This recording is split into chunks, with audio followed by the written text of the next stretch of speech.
Bitch, I look like Goku. If there is one term that can sum up everything that can be called bad writing, that would be reality bending. It's basically the world around the character changing not because of his actions, but rather to support his actions. What can we call an asspool if not something that came out of nowhere for the sake of plot? Something that has no foreshadowing, brought into existence so things can happen in any way the writer wants them to. What do we call a self-insert if not a character with no specific personality, so the audience can easily identify with, who gets into situations that make me look amazing despite being boring and unoriginal? What can we call fantasy empowerment, if not a situation where the most unlikely protagonist gets to be the hero when normally he would be treated as a nobody? Circumstances would work in his favor in a way that do not for anyone else, therefore becoming a special snowflake for the audience to cheer. What do we call fanfiction, if not stories made by fans who are writing themselves in other people's stories and present themselves as gods on earth who can do anything not by actually being the strongest or brightest, but rather by warping the personalities and powers of everyone else in the story in a way that validates whatever they are doing. And also because this way they can write about their deviant fetishes of being transgender ponies or some shit.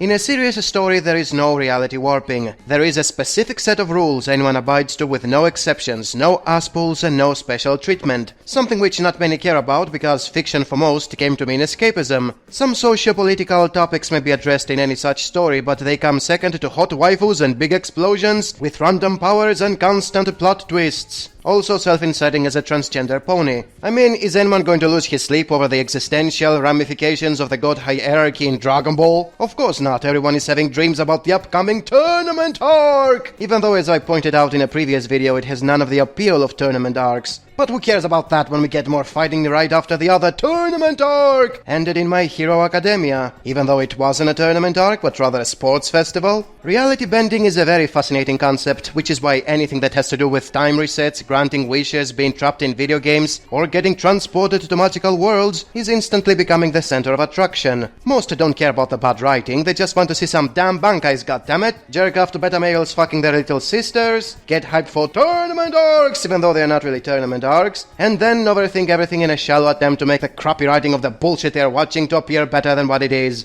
But don't tell them that, or they might lose their shit.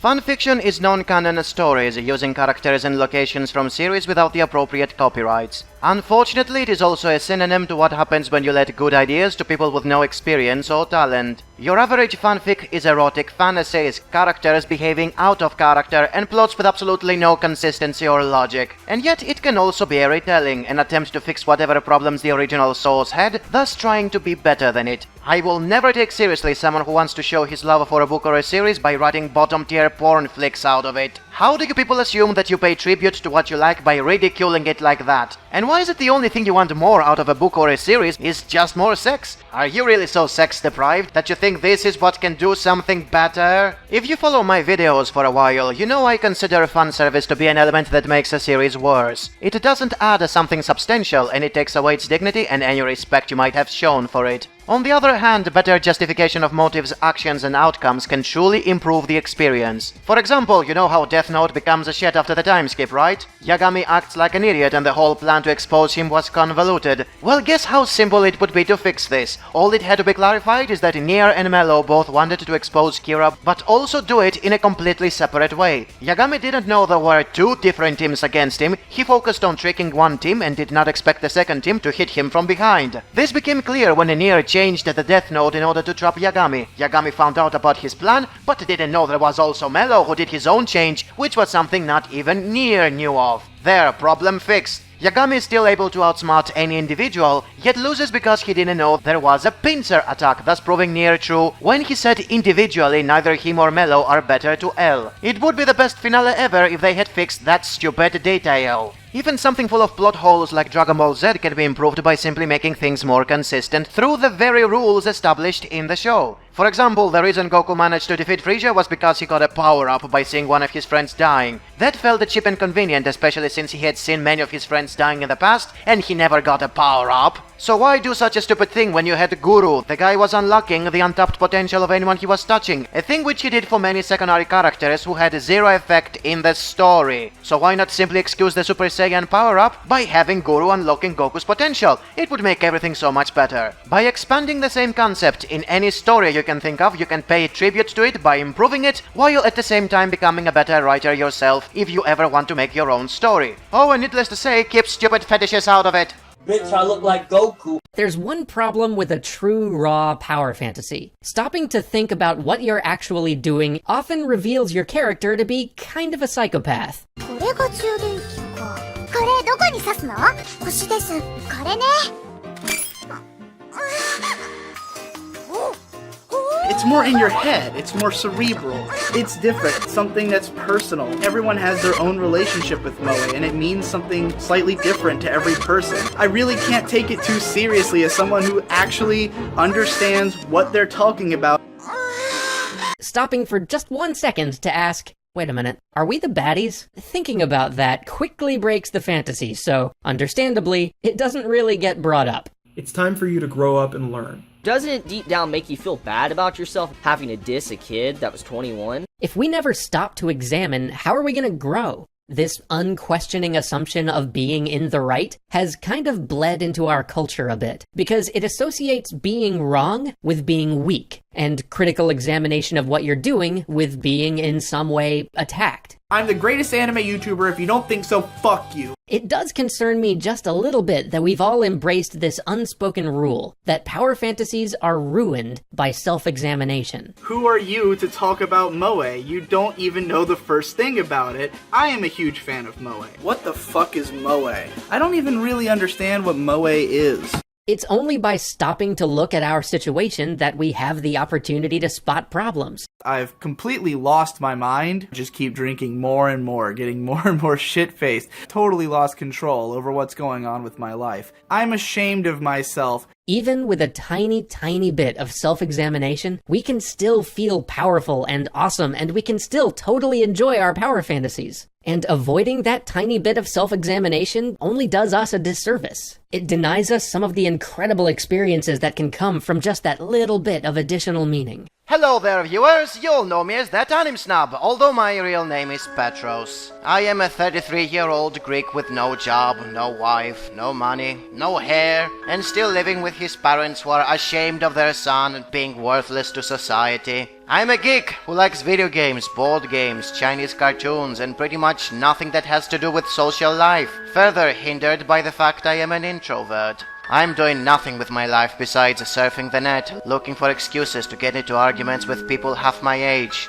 I feel depressed and suffer from inferiority complex, so in order to deal with that, I escape reality by assuming the fictional identity of a snob. I am nobody in real life, nobody cares about me, so I fool myself to think I am special by pretending to be someone I am not. I hate myself and try to feel better by making others feel bad as well. I criticize them for being stupid man-children who are wasting their lives with stupid things when I am doing the exact same thing. I am a terrible person who exists only to cause strife and pain to others. I feel nice when they are angered with what I say because it makes me feel important and the center of attention, something I am not in real life. I am so sorry for all the things I did to you over the years. I hope you can forgive me because I cannot forgive myself. I am sorry. Bitch, I look like Goku. For the upcoming Dragon Ball anime, the main character is going to be a guy named Beat, a earthling. One day he's coming out of school, he's rushing to the arcade to play the new Heroes game or whatever, and he kind of gets sucked into it. Beat is able to use technology that allows him to travel back in time, and it also allows him to become a Saiyan, able to transform into many of the forms that we know and love of Super Saiyan. He's having to, go through all these missions and experience these events of things that has happened in the Dragon Ball world. He's having a blast, because any one of us, that's like the dream, right? And I think that's why it all goes into fan service, is essentially, what if a fan was in those shoes? What would they do? How would they react? I'm World, and as always, people, Bitch, I look like Goku. Ask Yandere fans why they would like such a girl as their waifu, and they will reply because she would be obsessed with them and even kill if someone stood in their way. It sounds great, but in real life, that would be completely catastrophic. Nobody would want a Yandere as a girlfriend in real life.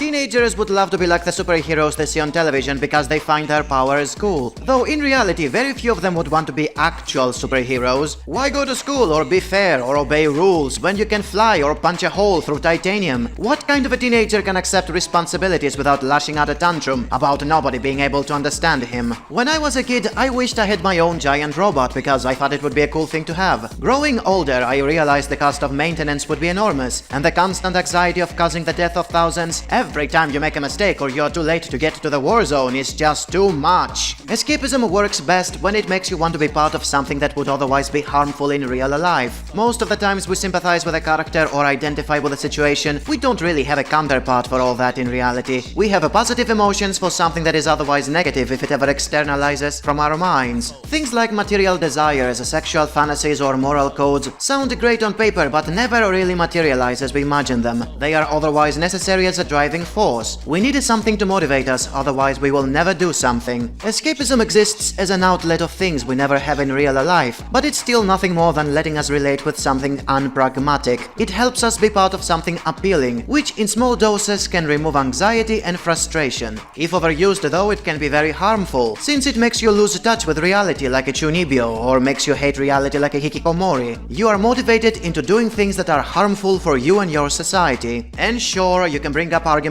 like nothing is real since our senses are creating a simulation of reality, or that everyone is free to act as he sees fit, or that there is no right or wrong and everything is relevant. The way I see it is that we are free to imagine anything we want, we can go after anything we want, we can be motivated by anything, but we must also be aware of the possible moral and legal consequences our actions will most likely have. We cannot use ignorance as an excuse, and if we pretend it wasn't us who did it after something goes wrong, we are only increasing the gap between personal fantasies and social behavior. A balance between the two is preferable. Like me, who is watching escapism for insecure teenagers, but is otherwise making thought-provoking videos out of them. That's why I am better than all of you!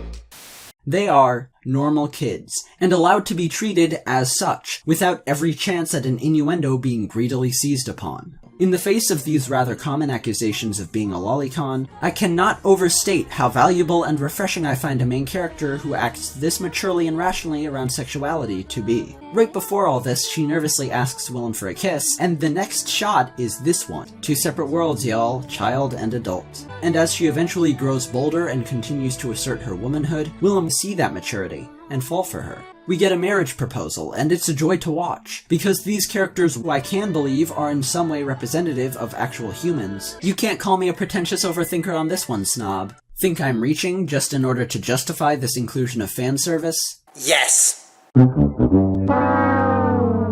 Bitch, I look like Goku. Someone made a topic about slavery in isekais and how easygoing the protagonists are about it. Most of us only know of Shield Hero, but they do mention a few more that deal with slavery and have a similar handling of the topic.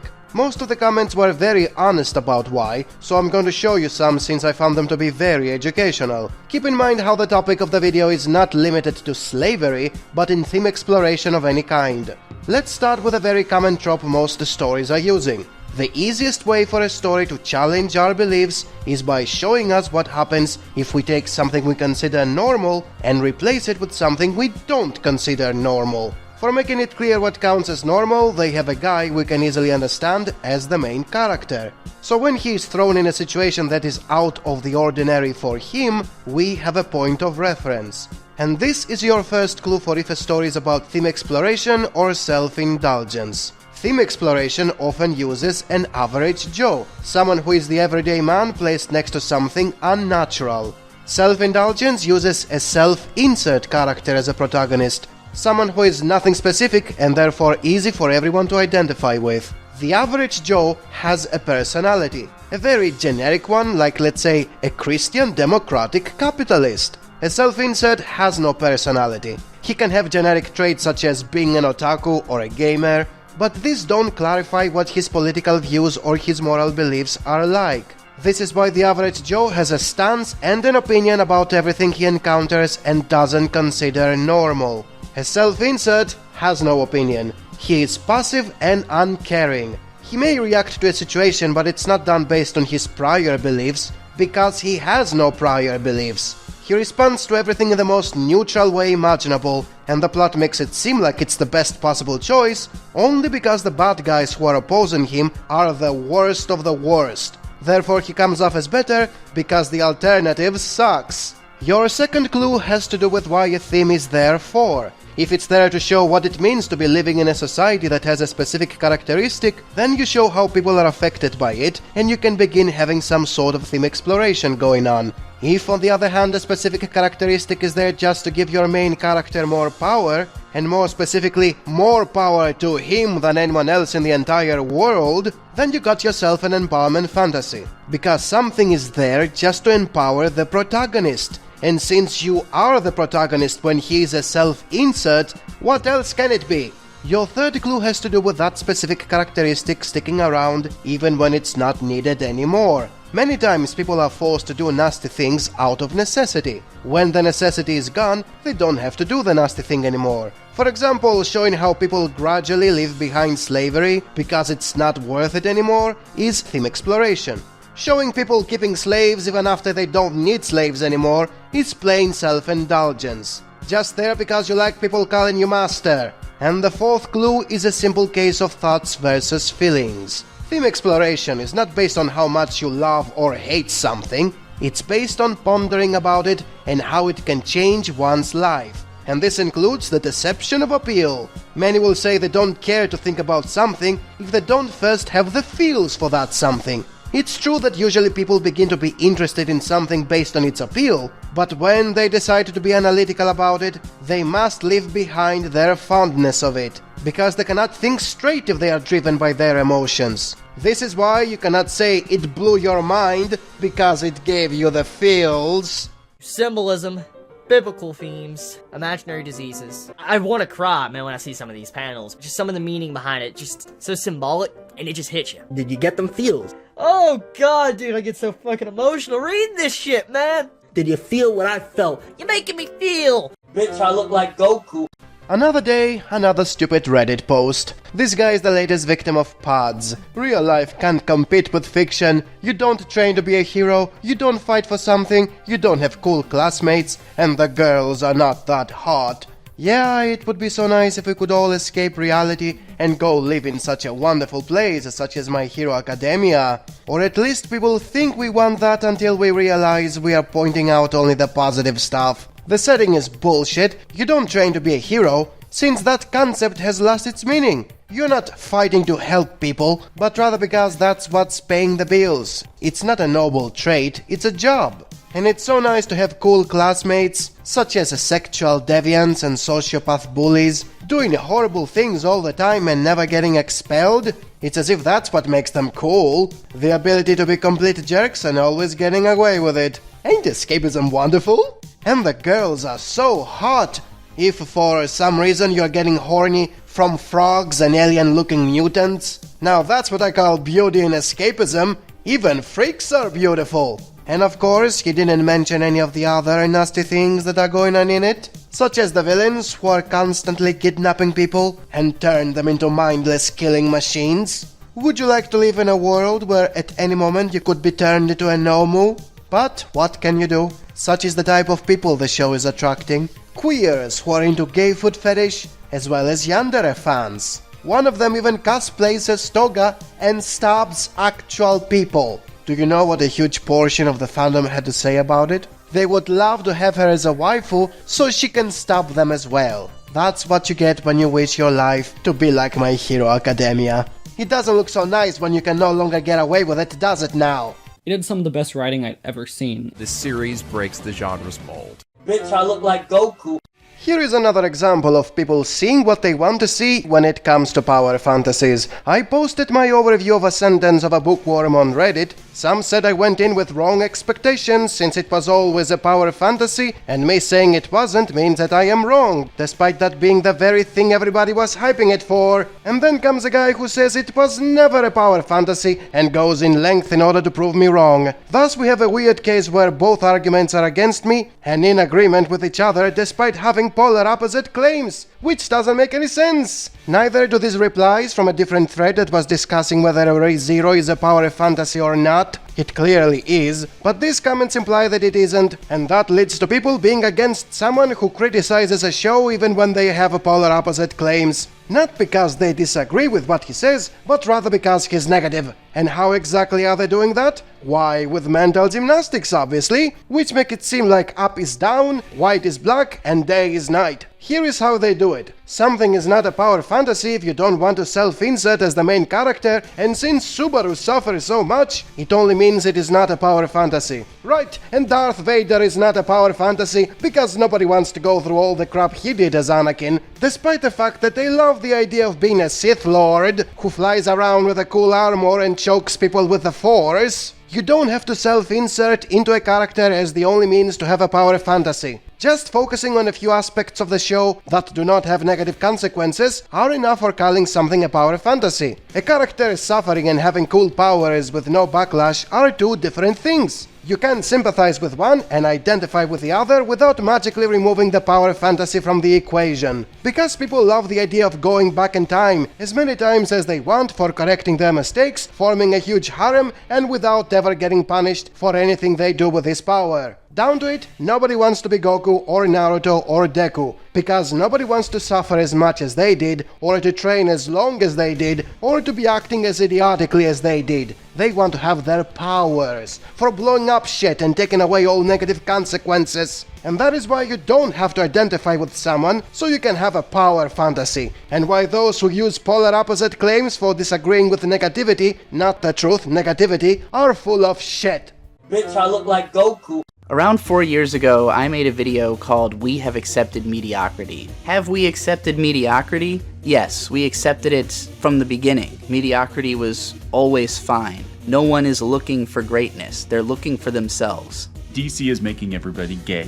Why the hell do you change it now other than, looky me points? It's stupid. Who am I to say that things are becoming more mediocre because they are less to my taste? We are coming to media to be impressed, but the only thing that's going to impress us is something that we recognize as impressive, and our ability to recognize something is couched in our experiences. People on Twitter don't buy the comics anyway, and most of the people on Twitter yelling the most don't actually give a shit about any of it. They're just trying to scream to get attention. It's not something you automatically love because it's good. You love it because it means something to you. Anything you love, it's because of what it means to you. None of it's canon. This is a totally different There's parallel. no creativity here at all. Let's make her a lesbian and make it Superman's sister. But if I've ever been angry, and I have been, about there not being more anime that appealed to me in that personal way, it's because I felt the need for more affirmation. I needed there to be more shows that tell me something about myself because I feel incomplete. Okay, what's the plot? Well, they came out, and everybody reacts to that. And then a bunch of bigots show up, and then they punch them. And, well, that's it. That's the story. You sound like that's that. all that happens. I don't think anybody necessarily needs to task themselves with figuring out why everything is good or why anybody likes whatever they do. I think most of us are coming to media because of the fact that we want that reaffirmation. Mm-hmm. And then I'm off the book because I'm only on this book for like 4 to 6 issues. I'm out of here, man. It's the next person. It's That's their mess. problem. It's their mess to clean up. I'm going to the next comic, and that character also is going to be gay. Suddenly gay for no reason. Yeah. The vast majority of people who are consuming media are doing it just so that they can stop thinking about reality for a while and reinforce their ability to deal with that reality without having to face consequences in it. We've got Wonder Woman's gay. Unfortunately, Supergirl, not so much in the show, and people are salty about that because they didn't get their ship. So now I'm sure the death threats are going to come. Yes. And all of this garbage is going to happen because these people did not get their ship. Bitch, I look like Goku.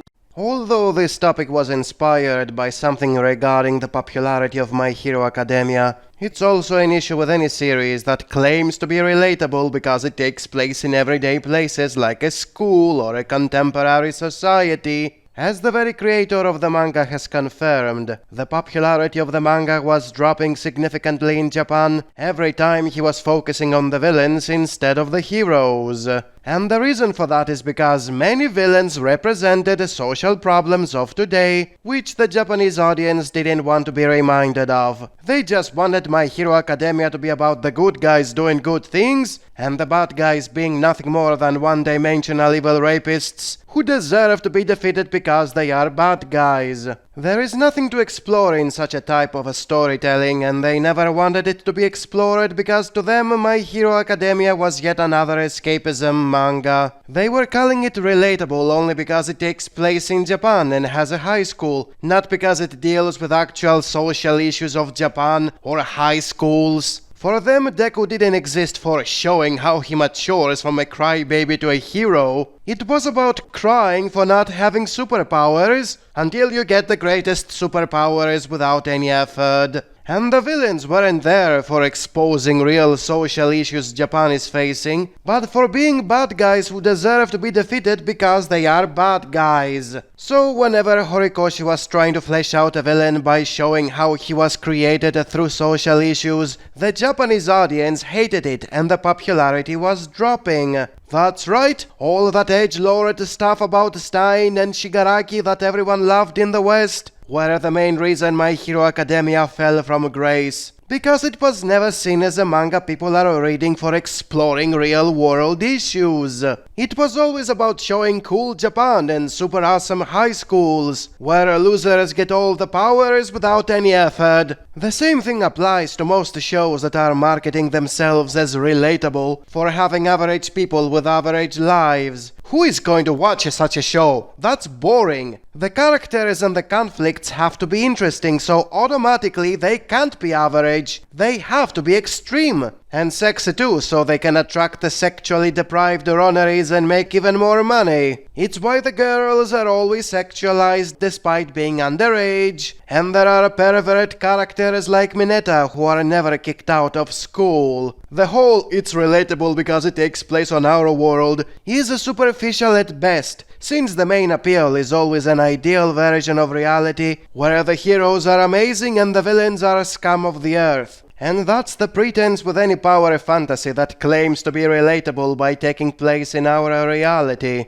It can't be real without being boring and thus not successful, and it can't actually explore any actual social issues without alienating most of the audience for ruining the power fantasy. You think anyone was watching Baywatch in the 90s for the realistic portrayal of lifeguards? It was always about hot women running in swimsuits. It was the same for My Hero Academia. The early success was all about the loser underdog who gets all the powers without trying hard. It was about automatically deserving it just because he really wants it, and the narrative supporting it by going as far as telling you he becomes the greatest hero ever. It was also about waifu shipping and gay doujins and foot fetish. The moment the audience saw stuff like that doctor being named after something Japan did to China, or the queer representation getting killed, or the top heroes being involved in domestic violence, they zoned out. They didn't want to see bad things in their escapism. Keep that in mind the next time you think your favorite shonen is deep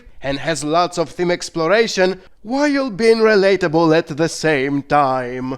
Bitch, I look like Goku.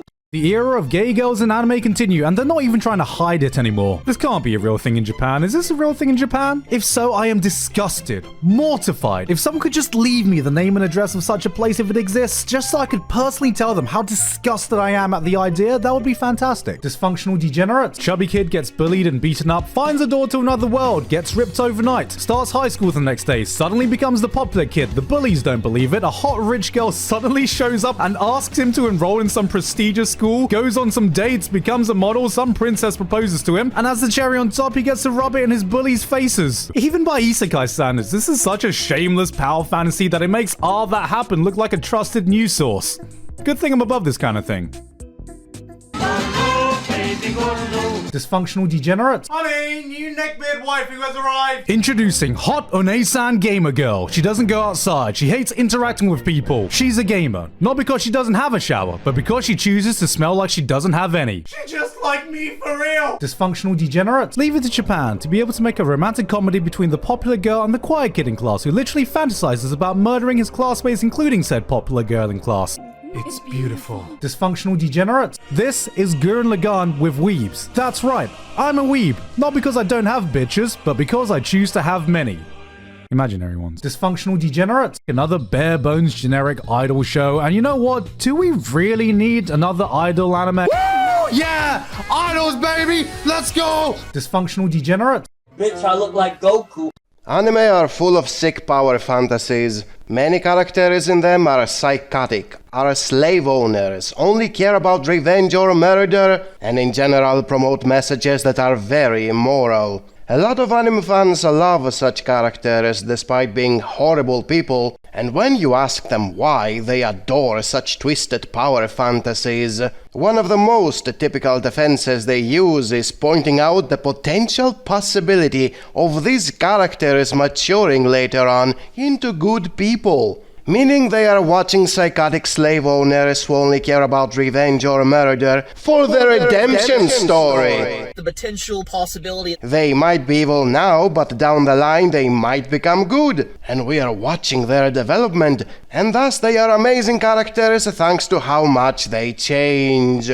This defense is bullshit no matter if it's true or not. If it's a lie, or they don't know if they develop, they are only saying they do in order to excuse their fondness of sick power fantasies. If it is true, they don't care if the sick power fantasy matures into a proper hero down the line. They love these twisted individuals for the way they are now, not for the way they change down the line. The potential possibility. Just check out every one of them who actually changed. Did anyone care about the shield hero after the show stopped being revenge porn? Are people like Vegeta from Dragon Ball or Gaara from Naruto more appealing when they lose their anger and sadistic tendencies? Of course not, they become boring. Everybody loved such characters while they were assholes and stopped caring when they matured. Anyone who uses character development, fictional or factual, to excuse his fondness of a sick power fantasy is a hypocrite and a liar. The potential possibility. People like sick power fantasies exactly because they are sick, and not because they might develop into something more heroic down the line. If they actually cared about that, they would hate the way a character begins and would only like him after he matured, which they never do. Is 100% a possibility. Bitch, I look like Goku. As you all know at this point, modern anime are mostly sick power fantasies. It's about taking immature people who hate their lives and giving them escapism of the worst kind. It's not about giving them good moral messages, it's about the worst characters in the role of the protagonist doing horrible things, and instead of getting punished, they are worshipped for being terrible people. When you ask fans of such shows why they like these horrible characters, they often use the fiction excuse. It's not real, so it's fine. The easiest comeback is to ask them, well, if it's not real, why does it affect you so much? Why are you completely sucked into something that you know it's fake? Shouldn't you like things that are real and can help you in your real life, instead of wasting your time on things that offer you nothing you can use in your life? And here is the thing they will have a very hard time admitting. They like it exactly because it is fake. They know it can never happen in reality. They know they will never have such a thing happening in their lives. They know they will never be as successful or as rewarded as those people in those shows. It's a self-deprecation masking as stress relief, no different from drug addiction. You've probably heard of the post-anime depression syndrome, where people feel bad when they finish a show. It's because they know their reality is never going to be as good as the fantasy they came out of. They know it's bad and impractical, but because they hate their lives, they would rather escape to a lie that is usually sexual in nature, that get better in their lives so they won't hate themselves. It sounds like a really stupid thing to do, but it's true. Most people are not motivated enough to improve themselves. They are either afraid or lack the funds to do anything about it, so they spend their lives feeling useless and hating the society they live in, instead of getting better. Thus they escape reality whenever they can instead of dealing with it. This is why those who become mature enough give up on watching modern anime. They realize how self-destructive they are, they gain more active hobbies, learn useful skills, and they become better people. Those who are not mature, however, double down on the deception they have escaped in and claim the fake reality is like the real reality. Instead of admitting it's useless and self-destructive, they say it's teaching them a lot of important life lessons. When it comes to horrible people in the role of a protagonist, they will claim they don't like them because they are horrible, but because they eventually get a redemption arc. They start at the lowest point and slowly they gain character development, become better people, and are eventually redeemed by helping people instead of hurting them. If that is the case, then fine, you can cut them some slack. However, most of the times they are lying not only to you, but also to themselves. The evil characters they like so much never really redeem themselves. They remain horrible people who continue to do horrible things all the way to the end. Isekai protagonists involved in slavery are the most infamous example. They do horrible things all the time and get worshipped for it. The appeal is never about becoming better people with time. Now, Fumi from Shield Hero wasn't so popular because he is a slave owner with his own slave harem who wants revenge porn, but then gets better with time, so it's fine. It was never about getting better. People lost interest in him the moment he got his revenge porn. The appeal was always about him being a slave owner with his own slave harem who wants revenge porn. It was about the masturbatory power fantasy of having your own slave harem, crushing anyone who makes fun of you, and instead of getting punished, you are worshipped for it. Now let's talk about another case of masturbation that actually has genuine redemption. Onani Master Kurosawa is about a horrible human being indulging in the sickest power fantasies and making everyone around him miserable. Since he's not in an isekai, he doesn't get a clean slate for all the crap he did, he doesn't get the most broken powers, he doesn't get his own slave harem, and nobody worships him for being a horrible human being. This character redeems himself by admitting he needs help, he faces negative consequences for his actions, and then with time he gets better simply because he focuses on improving himself, without being able to hide in his sick fantasies anymore. If you are too stupid to get it yet, and you think every deplorable isekai protagonist is the same, notice how Kurosawa is not a modern isekai. And by that I make a distinction with a classic isekai that used to be about people getting trapped in places they didn't want to be in and tried their best to come back. Modern isekai are about the exact opposite. It's about people escaping their horrible reality and moving to a better reality where they are super awesome. Kurosawa is not about escaping reality so he can continue being an asshole in another dimension where everybody loves him for being an asshole. There is no escape because there is no other world. The closest thing he has to an isekai is his sexual fantasies, which don't offer him anything besides numbing the depression and resentment he feels for all those around him.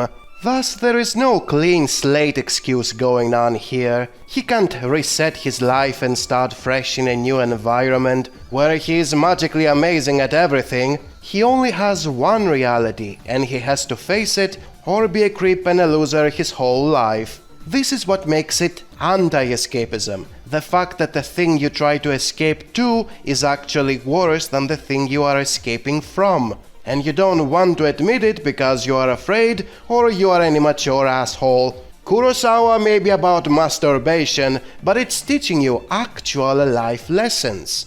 Modern anime are about numbing the pain you feel by giving you masturbatory material that is completely useless in your life and hurts you in the long run. Or to put it in another way, it's not about the size of the fap, it's about the way you put it to use. Bitch, I look like Goku. I'm a little bit upset right now. Next to no one, especially content creators, are not talking about this series. Just a typical generic isekai story. Honestly needs to be talked about and has slipped under the radar for a very long time now. This guy's transported to another world or whatever. He's trying to level up or something. It needs to be talked about. This is completely an underrated series that really a lot of people should give more of a shot to. The only fantasy aspects that you could kind of throw into this is that, you know, these two characters, they play a game together. Our main female character is someone that basically gets dumped by her boyfriend for a gamer girl. Very realistic. The main male character, he's a little bit more aloof, or he doesn't really know social norms. He literally can't, like, key in on certain things to the point to where, like, he just doesn't respond properly. He has these obvious problems with socializing, so to speak. Very realistic. She literally wakes up in this man's bed while it obviously appears, you can see by the screenshot alone, what it appears, what it looks like something happened in the middle of the night. Very realistic. He is a streamer slash gamer, a pro gamer, so to speak. So he makes his money through being an actual gamer. Very realistic. You have a girl that literally is at her worst and lowest point, and a guy that's just living his own life, chill by himself, and obviously he makes an encounter with her. It really is realistic, because you have a girl that really just needs something or someone to cheer her up, and she latches on to anyone that shows her any form of interaction. It's really good. It's really good. Like, it really is. That's what your brain probably starts to think. Be safe, stay healthy. Bitch, I look like Goku.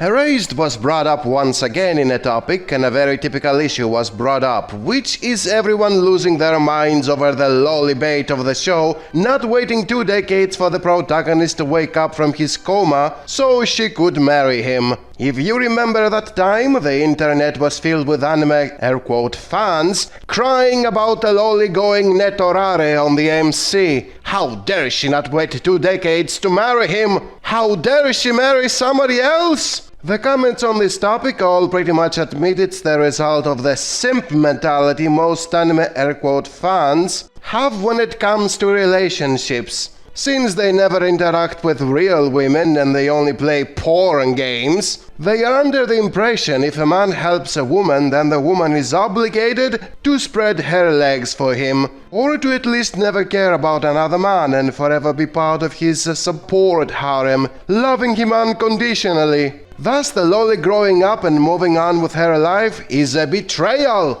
A man helped you and you didn't vow to love him forever? How dare you! This stupid thing is what everybody was saying when the show ended. Now they admit it was retarded and they are against it. No woman is obligated to love you just because you help her. Thinking like that makes you a simp. What I want to add to this topic is how usually there is a good side and a bad side to something. If what is described here is the bad side, there is supposed to be a good side to being a simp. And there is no such thing, because being a simp is evil. And it's also one of those cases when the show is openly depicting this evil behavior. So it's not what it usually happens with the audience being a bunch of simps who project what they want to see in the show, while the show itself doesn't attempt to do that, because it totally does that. The main bad guy of the show is a total simp. And we are shown what happens when you are a simp and you act like all those anime air-quote fans wanted to see. The main bad guy was waiting 2 decades for the protagonist to wake up from his coma because he was that obsessed with him. He didn't want to kill him while he was sleeping. He didn't kill him as soon as he was awake. No, he sat there, waiting 2 decades, doing nothing else besides waiting for the protagonist to wake up. A total simp! So all those anime air-quote fans got exactly what they wanted. He represents the perfect simp.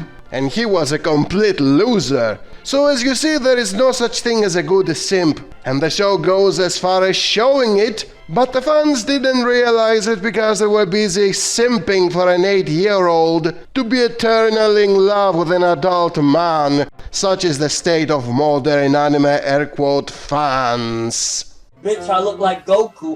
I cried in this segment. It felt too real. I got emotionally invested. Say whatever you want. You can say I'm a baby or whatever. But when I saw this scene, I cried because it felt real. Real this, real that. Don't you just hate it when people say that as if they know what it is? What is real is heavily based on your knowledge and wisdom of the world you live in. When you spend your life shut in a shack out in the boonies and you only experience the world through your computer screen and not by physically going to places and interacting with people, then how the shit do you know what is real? The only thing you know is memes and anime tropes, which are not real. And you might say there are some things you can experience and understand without physically being there. Internet harassment is one of them. But even then, when you are a 30-year-old man crying all the time like a little baby, what do you know about what is real? When you spend every day of your life lying to yourself and to others about what is real by overselling whatever is popular, what the shit do you know about what is real? You are not real yourself. You are a cartoon acting however your fan base wants you to act. You are not telling them what is real, you are telling them what they want to hear, and then you apologize whenever it backfires. What is real when you live like that? What is real when you only comment on shows that have little to no relation with reality? I mean, what am I supposed to consider real whenever I see Netflix blackwashing the people of my country? Half the internet thinks my ancestors were all gay and my country was a queer paradise. Soon they will start thinking we are not white but black lesbians or some shit. Like, what is real here? If you experience the world only through what the internet is telling you, what the shit do you know about what is real? It's why I rarely focus on how relatable I find a character or how real a situation feels in an anime. I focus on what actual people say about actual things, and I make fun of them when they are fake people saying fake things to people who only experience the world through a computer screen. It's disassociation of reality and juxtaposition of escapism fantasy, replacing what is real in a safe environment through empowerment fantasy. I mean, I do that a lot as well because I love the grim action thriller atmosphere of the 80s. But I don't go around saying it is real. The same way none of you should be saying a show about reincarnated otaku babies is real, because it's not. It can be fun, but it's not real, and you must never use it as a positive because you come off as ignorant fools. Deal with it. Bitch, I look like Goku. One of the most common things a dick rider will say in order to explain why a show is relatable to him is by calling it realistic. It's supposed to be the ultimate reason for why something is good, as if we are not consuming fiction because we want to escape reality. No sir, we do it to be reminded of what we already have all around us. Instead of interacting with the real thing, we just get a passive simulation of it, and that's somehow good.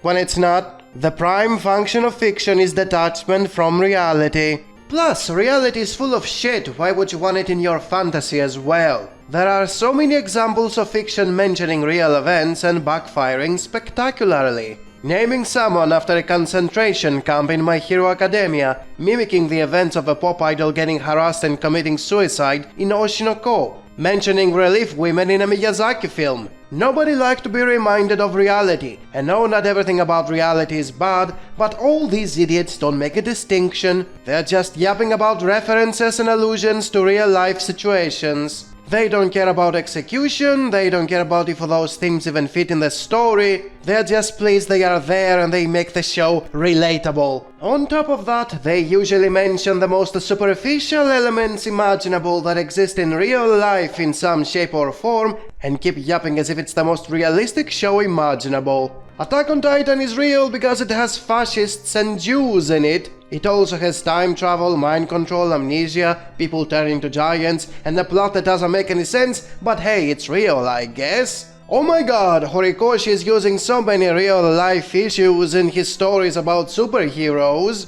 He drops them immediately and has his protagonist being a privileged crybaby that has everything working out in his favor, but hey, it's real, I guess. Oh my god, Hitman Reborn is about mafia gang wars. This is so cool, like a Scorsese film. although it doesn't really have anything to do with Mafia, since it's a bunch of babies with magic rings and superpowers. But hey, it's real, I guess. What's worse is that whenever someone points out what I just said, they will instantly say it's fiction, so what did you expect? It's not reality, you moron, stop expecting it to be like the real thing.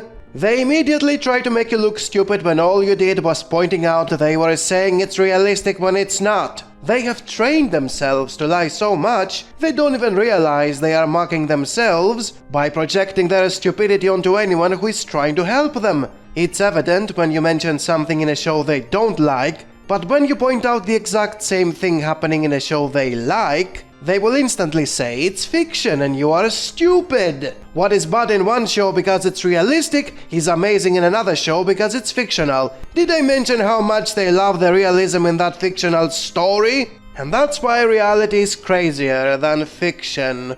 Bitch, I look like Goku.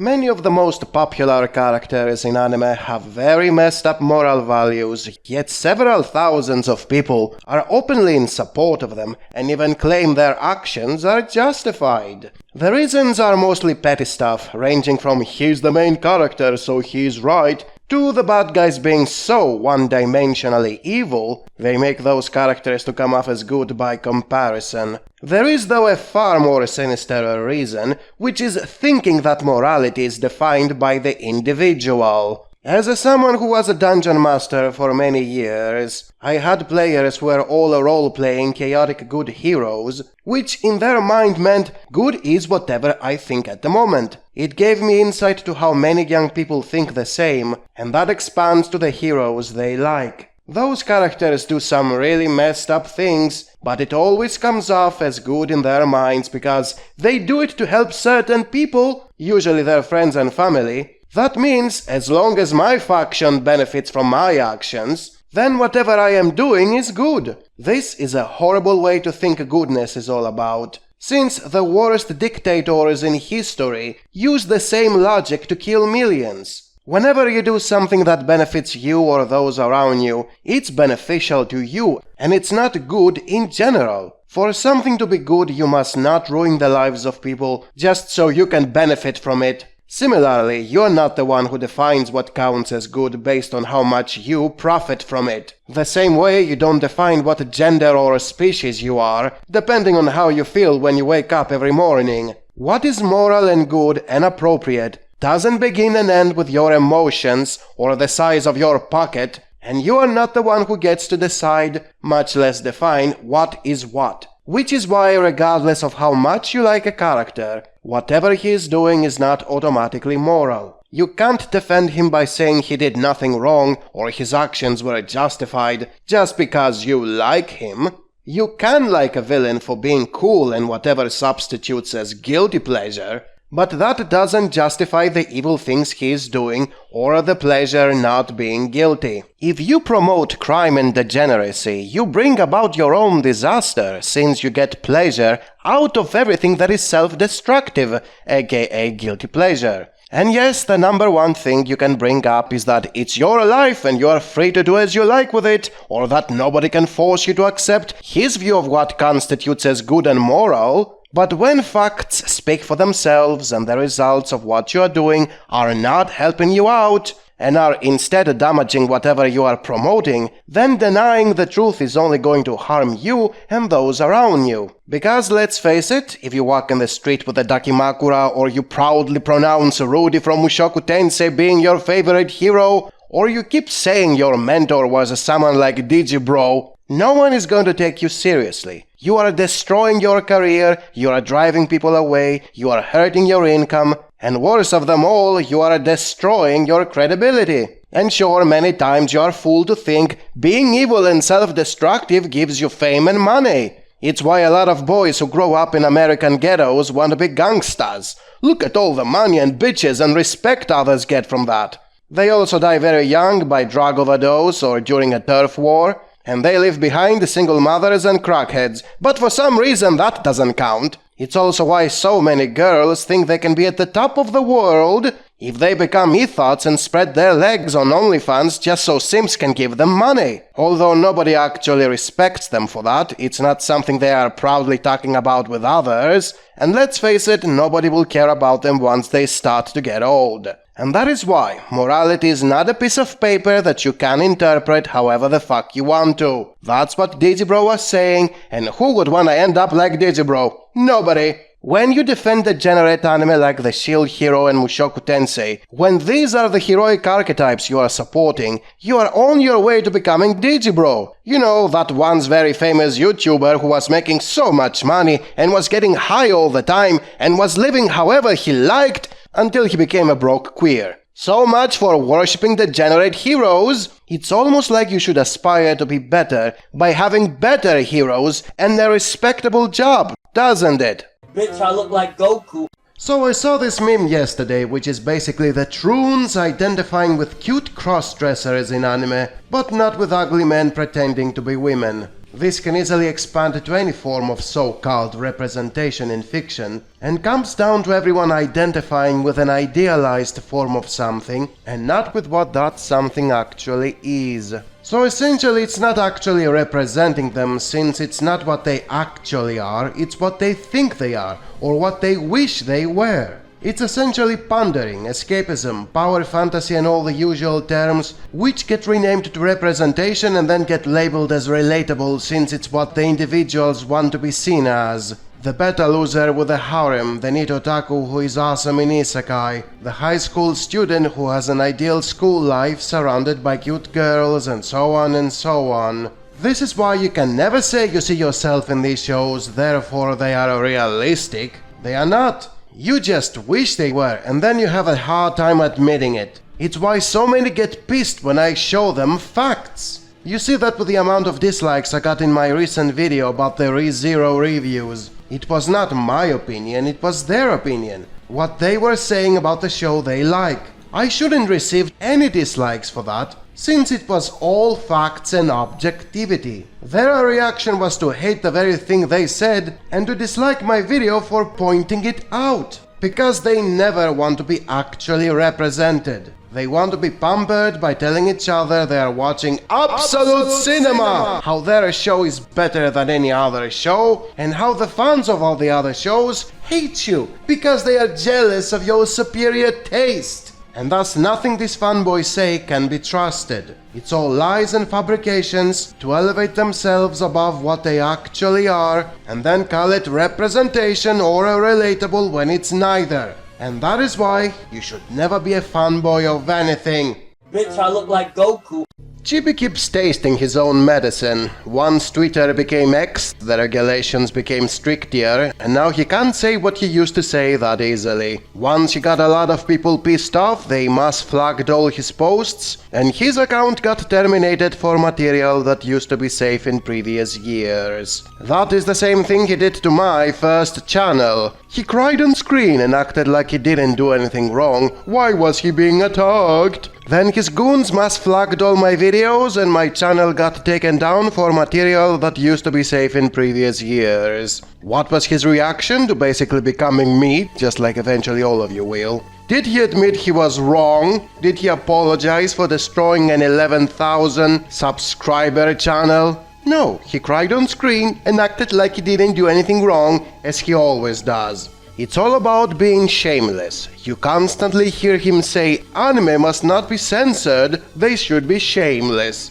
Because a shame is something bad. You must never feel shame, you must always be happy regardless of what you say or do. This is also why you hear people defending evil characters by saying, he did nothing wrong. They say it so they can remove the shame and not feel bad for liking that character, even if what he does is very questionable. A few days ago there were some guys who bullied a robot for fun. Many got bothered by this because they were being mean for entertainment. The counter-argument was, of course, they did nothing wrong. They didn't hurt the robot's feelings because it wasn't alive, it didn't have emotions, and it wasn't self-aware. Well, that's the thing, it was never about the robot. It was about them behaving like that for fun. If it's a soulless object, why do they find pleasure in mistreating it? What is wrong with them? It is the exact same case with anyone who is sexualizing anime characters and then some jumping to defend him. He did nothing wrong, those characters are not alive,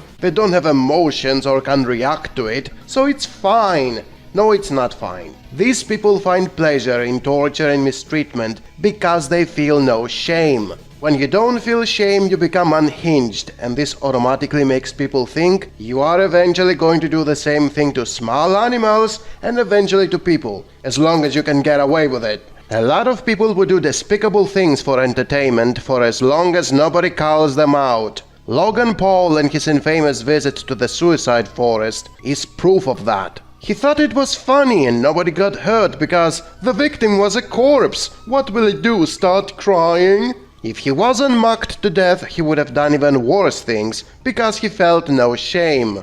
Guess what is the first thing they tell the soldiers in a war when they are ordered to do something horrible? Oh, it's okay, there is no shame, it's just the enemy. Go kill them and be proud about it.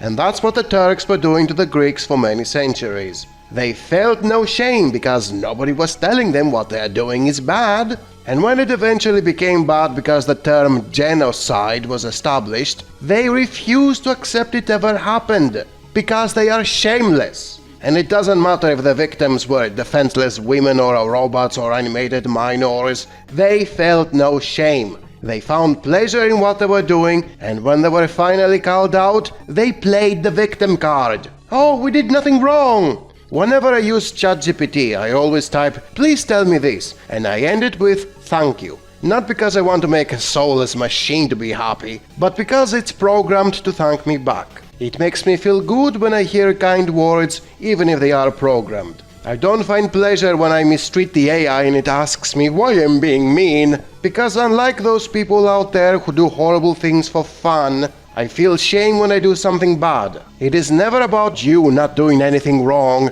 because it was just a robot or just an animated waifu. It is about you being shameless when you do something evil. People like Chibi and Logan Paul are shameless to the bone, until they are called out, and then all they do is pretend they did nothing wrong because it was just a robot, or just a drawing of a minor, or just a corpse. It's not about what you treat badly, it's about you being bad and shameless about it.